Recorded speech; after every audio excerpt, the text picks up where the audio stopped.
எல்லாருக்கும் வணக்கம். இன்றைக்கி இந்த மேங்கோ ஸ்டிக் ரைஸ் எப்படி செய்யலான்னு பார்க்கலாம். இதுக்கு நான் சக்கூரா ஜாப்பனீஸ் ரைஸ் எடுத்திருக்கேன். அதை தண்ணியில் 1/2 மணி நேரம் ஊற வச்சு எடுத்துக்கிறேன். அதை ஒரு ஈர துணியில் நல்லா பார்த்திங்கன்னா அந்த ரைஸை போட்டு பவுச் பண்ணி எடுத்துக்கோங்க.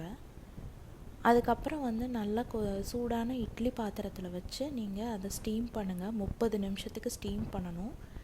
இடையில தண்ணி தெளித்து விட்டு ஸ்டீம் பண்ணிக்கோங்க. உங்கள்கிட்ட ஸ்டீமர் இருந்துச்சுன்னா அதை யூஸ் பண்ணிக்கோங்க. அதுக்குள்ளே நம்ம பந்தன் லீவ்ஸ் எல்லாமே எடுத்து ரெடி பண்ணி வச்சுக்கலாம். இந்த பந்தன் லீவ்ஸ் தான் இதுக்கு நல்ல ஃப்ளேவர் கொடுக்க போகுது. ஸோ அதை எடுத்து நான் ரெடி பண்ணி வச்சுக்கிறேன். இப்போ நம்ம ஒரு கோக்னட் மில்க் ரெடி பண்ண வேண்டியிருக்கும். கோக்னட் சாஸ் மாதிரி ரெடி பண்ணணும். ஸோ இதுக்கு ஃபஸ்ட்டு கோக்னட் மில்க் ஒரு பாத்திரத்தில் எடுத்துக்கிறேன்.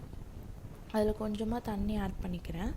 ஏன்னா இது கொஞ்சம் கெட்டியாக இருந்தது. ஸோ இதில் கொஞ்சம் பந்தன் லீஃப் ஆட் பண்ணிக்கிறேன் ஒன்று. அதுக்கப்புறம் ப்ரௌன் சுகர் தான் என்கிட்ட இருக்கிறதுனால நான் ப்ரௌன் சுகர் ஆட் பண்ணுறேன். உங்கள்கிட்ட ஒயிட் சுகர் இருந்தால் யூஸ் பண்ணிக்கோங்க. இதை நல்லா பாயில் பண்ணி விட்டுக்கோங்க.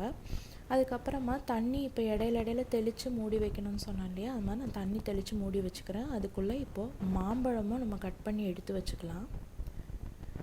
அதுக்கப்புறம் இப்போ கொஞ்ச நேரத்தில் ரைஸும் ரெடி ஆகிடுச்சு. ஸோ கரெக்டான கன்சிஸ்டன்சியில் இருக்க ரைஸு இப்போ அதை எடுத்து ஒரு பாத்திரத்தில் கொட்டி வச்சுக்கோங்க.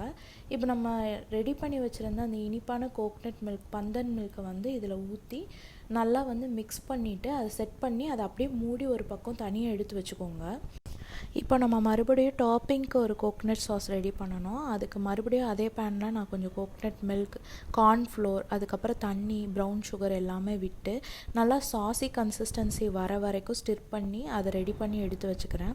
அதுக்கப்புறமா இன்னொரு சின்ன பேனில் டோஸ்டட் செசமி சீட்ஸ் ரெடி பண்ணி வச்சிட்றேன்.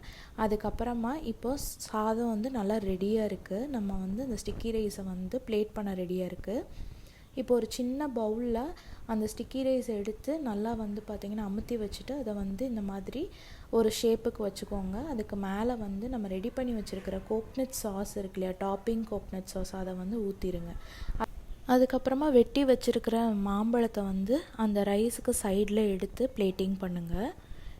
அந்த மாம்பழம் எல்லாம் வச்சதுக்கப்புறமா நம்ம டோஸ்ட் பண்ணி வச்சுருக்கிற செசமி சீட்ஸ் இருக்கு இல்லையா, எள்ளு, அதை மேலே தூவிக்கோங்க.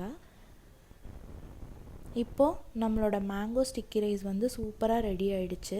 இது தாய்லாண்டில் ரொம்ப ட்ரை பண்ண வேண்டிய ஒரு டெசர்ட்டு. ட்ரை பண்ணி பாருங்கள்.